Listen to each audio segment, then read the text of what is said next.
It's with great honor that I stand before you today to officially launch the sector working groups, which is a pivotal step in our national budget and planning process for the fiscal year 2026-2027 and the medium term.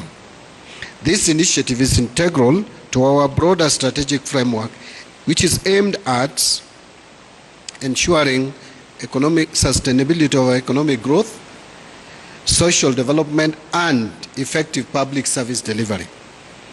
I recently issued guidelines on the preparation of the financial year 2026-2027 and the medium-term budget in accordance with Article 220 of our Constitution and Section 35E and then Section 36 of the Public Finance Management Act.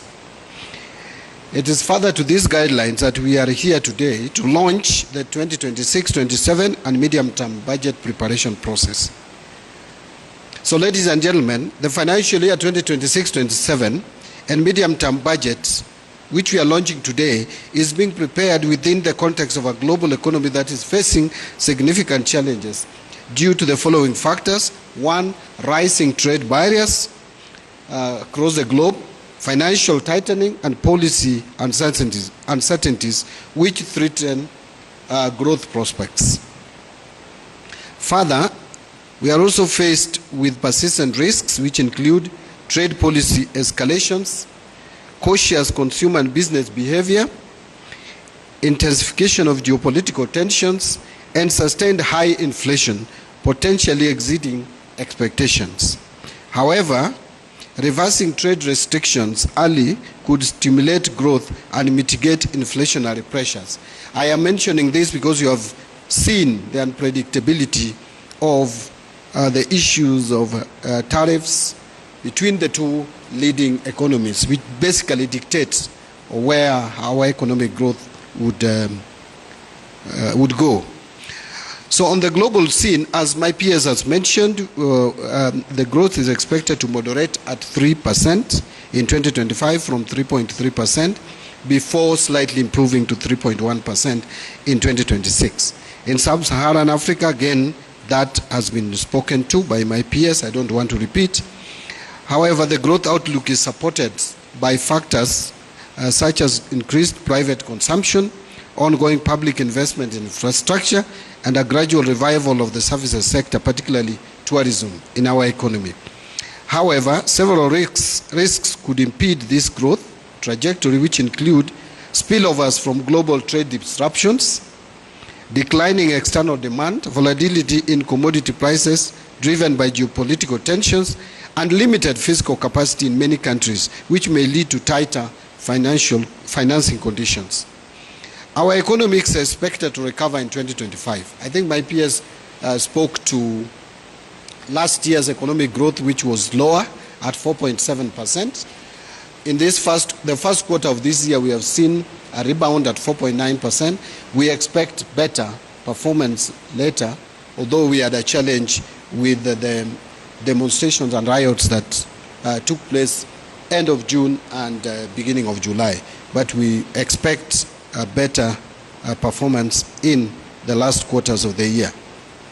And so our focus is to have a 5.3% economic growth, which is supported by the strong agricultural and manufacturing sector. Our manufacturing sector has shown very clear signs of recovery, together even with mining sector, which underperformed last year, mining and minerals. So we are also expecting a robust service industry, macroeconomic stability, ongoing public investment, and high business confidence. And the public investment is mostly in the construction sector and the road sector as well. However, Kenya's economic outlook still faces both external and domestic risks.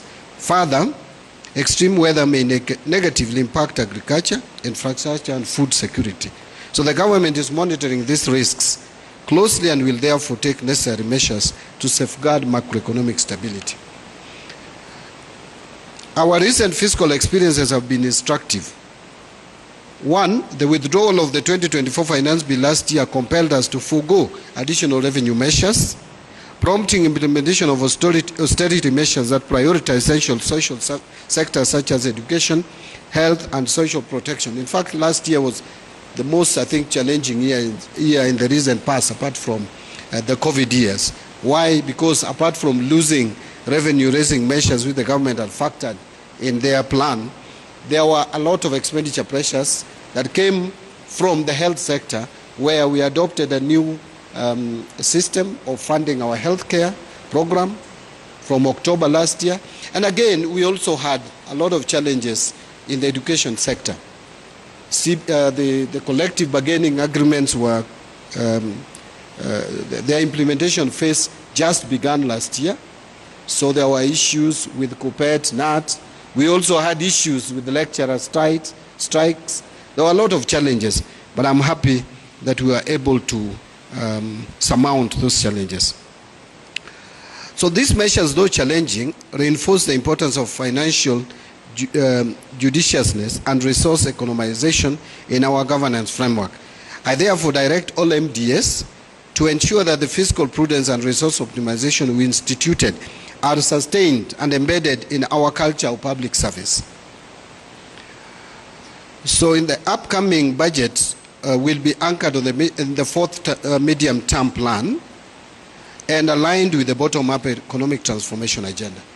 The strategic focus remains on fostering economic growth through the bottom-up economic transformation agenda, emphasizing on inclusive development. So in this regard, our focus will still remain the 5 pillars: agricultural transformation, MSMEs, housing and settlement, healthcare, and digital infrastructure, which includes creative economy investments. For our fiscal framework, we are structuring our fiscal framework around key targets, which include GDP of 5.3%, inflation maintained at the midpoint with plus or minus 2.5%. We are also anchoring our framework on the projection that we will realize 17.2% of GDP in terms of revenue collection. The other projection is that we will be able to maintain our expenditure below 22.2%, down from 22.7%. The other assumption is that our fiscal deficit will be reduced. Remember, in 2023-24, the fiscal deficit was 4.7. But then in 2024-25, the year that ended, that rose to 5.8.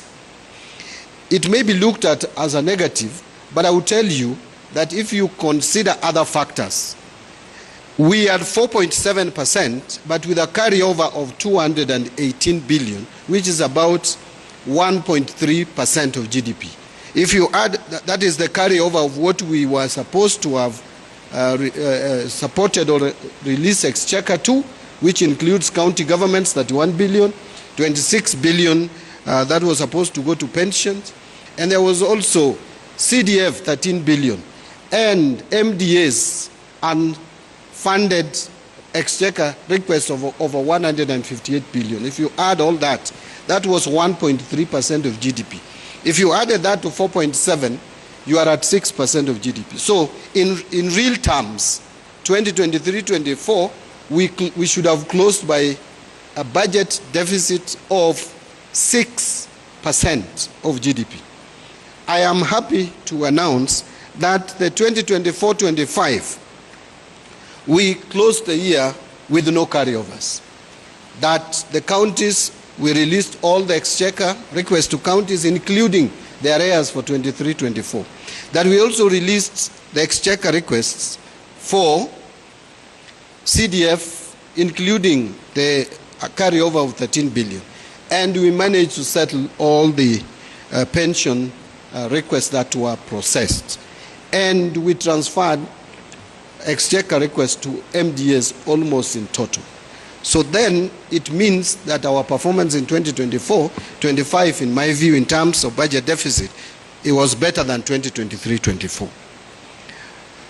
So in recent financial planning reforms, innovative budgeting approaches have been adopted by the government to enhance fiscal management and strategic allocation of resources.